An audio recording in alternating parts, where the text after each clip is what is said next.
Hello, everybody. I just wanted to make a little statement about artificial intelligence.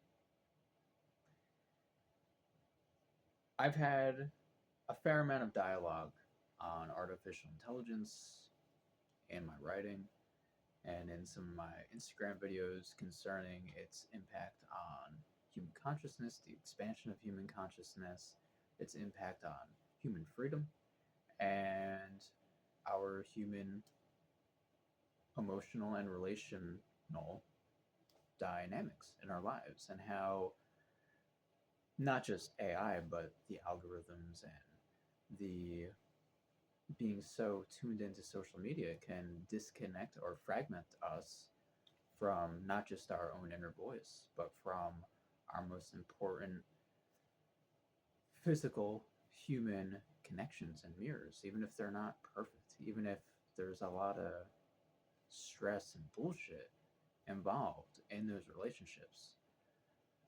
There's still this value, there's this currency of growth in those contrasts that you won't get anywhere else. And it's really what gives the game of life its value. And it's also the currency that allows you, or basically buys you access to various potentials of growth and alignment in your life. So, something in my own algorithmic sphere that comes up from time to time are various people who will bring up how there's a lot of people who are beginning to outsource deeper kinds of expression, and I mean emotional expression and human connectivity in an AI, whether it's to gain clarity on something, to be brought back to themselves, or just for basic emotional support. And of course, just in my statement, you could see that I do view that as a general problem. But whenever I hear this and it's presented in a way that's like this external assault from the system that we can't help,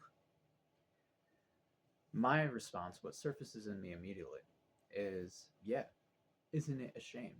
Isn't it a shame that so many of us feel like we can't be authentically vulnerable with our deepest aspects of self with those who are supposed to be our greatest connections, right? That so many don't have that kind of foundation that they can have as a support base. And we have to remember that the trees that reach the greatest heights have the deepest roots. So that foundation is so key. And it really starts within each of us. The reality is, I see it quite often, at least online. It's different in person, but online I see an awful lot of, and I know it's from real people.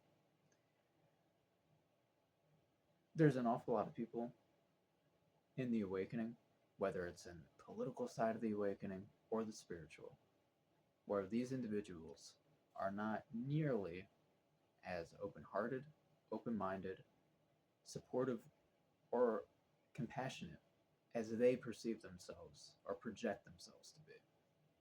And so, if you have distaste towards that dynamic, if you basically look down at those people who outsource or have like a surrogate AI, a surrogate for a lack of true, authentic connection in their human life, then you should turn that inwards and make sure that you are truly being a grounded, open hearted presence of compassion and understanding for those in your life. And I understand, it's a very general statement. It's all very general because there's a lot of dynamics within that. There's also a lot of people who have an abundance of support, an abundance, or at least a solid core of people who are as there for them as they could possibly be, who understand them better than they understand themselves. Yet, those kinds of individuals are basically like energy vampires, for lack of a better term, where none of what you do, none of what you give them is ever enough or ever really received. But in the other cases, definitely take a step back and just think about how sad that really is. You know, it really is. And it starts with us. The system wouldn't be able to prey on that dynamic if it wasn't something that was rooted in our collective shadow.